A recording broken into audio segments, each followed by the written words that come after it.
We have made that extremely clear to him. Those views were entirely his own and do not reflect our company's point of view in any way. The NFL, which removed the video from its website Sunday, said in a statement the comment was not representative of the message of the symposium or any other league program. The league's player engagement staff immediately expressed concern about the comments to Cris.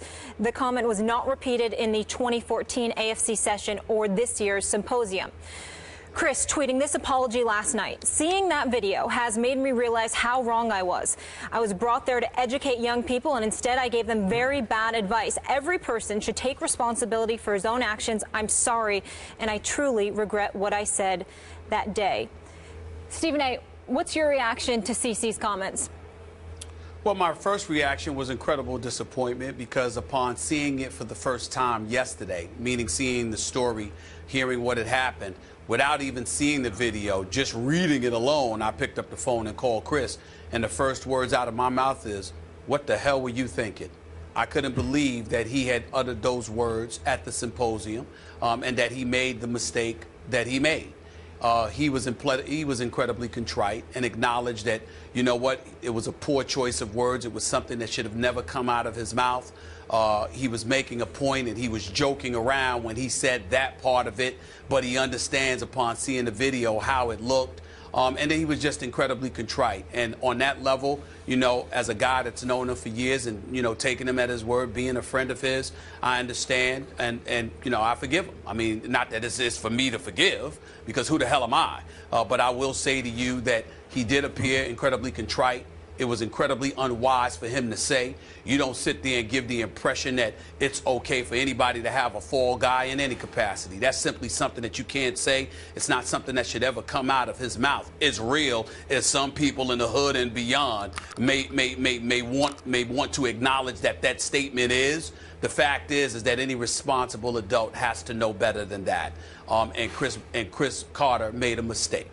There is no denying that. There's no defending it. It is what it is. He was wrong. He apologized. And ESPN was absolutely right to take the position that it has taken, because consistent with Walt Disney, the fact is it is not something that we condone nor tolerate in any way. As a company, the company is incredibly consistent when it comes to that.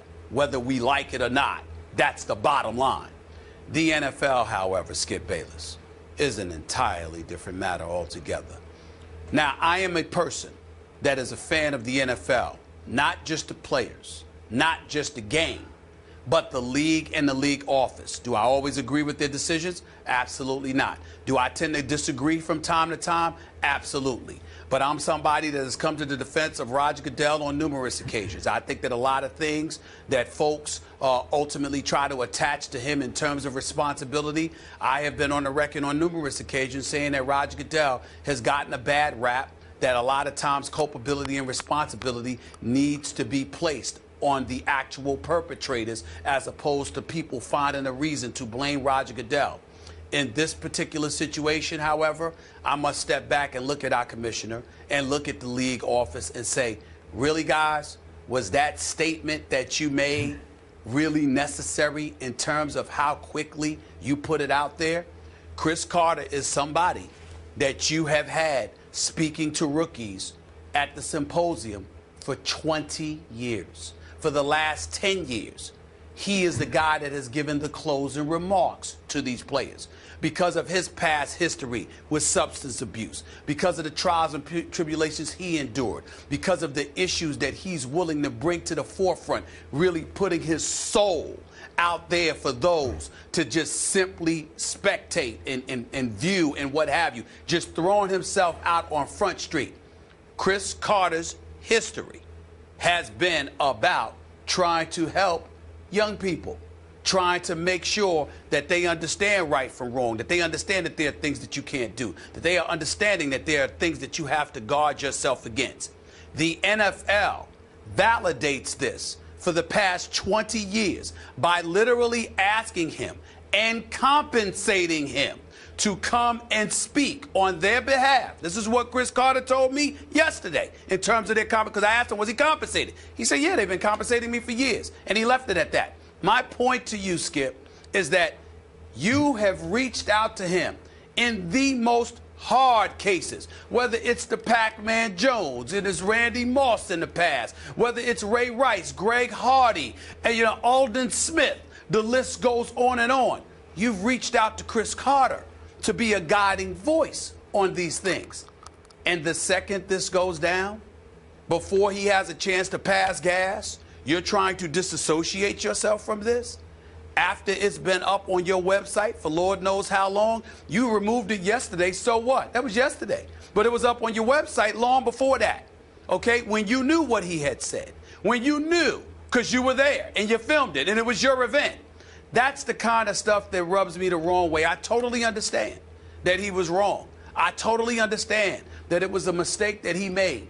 There is no question about it. Now, some people say it's not a mistake. It's something more than that. All right, fine.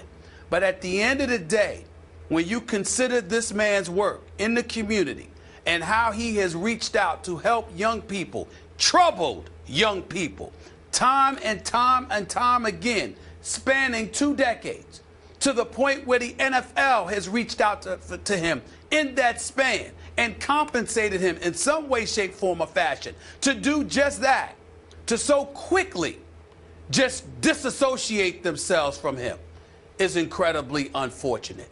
All I'm saying is you can say the man is wrong. You can say that we don't condone that. You can do that, especially if you're ESPN, because it is consistent with who Walt Disney is and what they stand for and what they've represented. One would argue you can't say that about the National Football League. One would argue that Cris Carter has been damn near a paragon of virtue for the National Football League. Something that they have validated by reaching to him for assistance. And the second he slips, you wash your hands. Yep. I find that to be incredibly unfortunate. I really do. The problem with everything you're saying is it wasn't the second he slipped that the NFL did this to him. Oh, yeah. They posted this video more than a year ago, and it rode on their website for more than a year. And I want to say, I don't know Cris the way you know Cris, but I know Cris. And I like the heck out of Cris. And that's why this is hard for both of us here. Obviously, he stepped completely over the line after he started out with incredibly powerfully positive remarks, if you watch the video.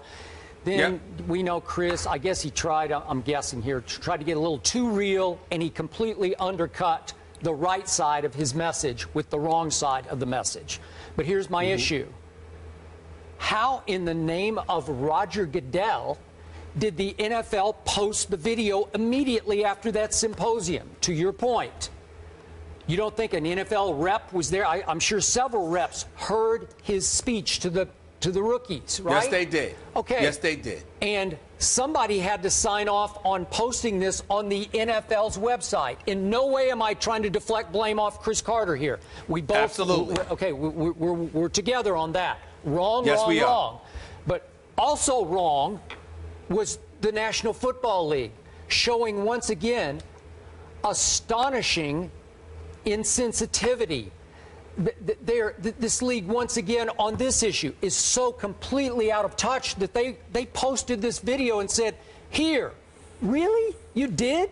So now, I was supposed to believe all through the Ray Rice ordeal that the National Football League was not able to acquire the elevator video shot at the hotel of Ray Rice, and we all know what happened.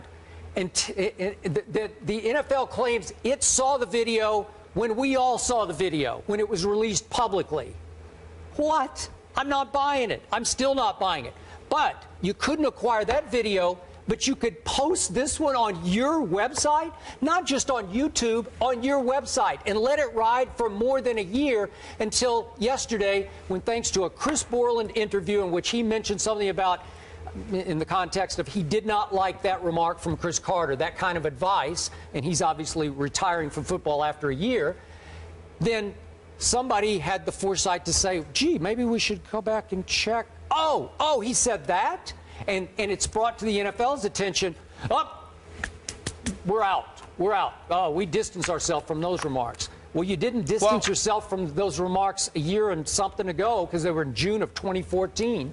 Really? It was June of 2014, and they're quick to say that he didn't utter those remarks in you know, the following year, whatever. My point is that means you brought him back again, didn't you?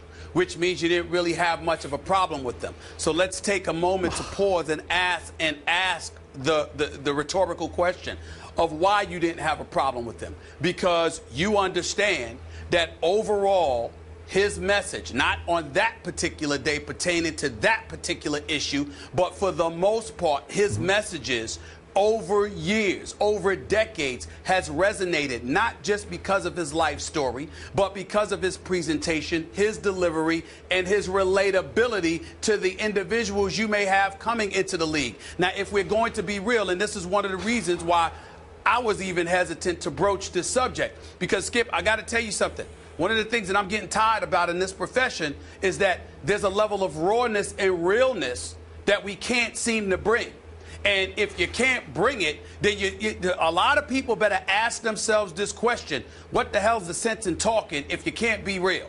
Here's the real with this Cris Carter situation. That particular comment was wrong and irresponsible. There is no way that should have come out of his mouth.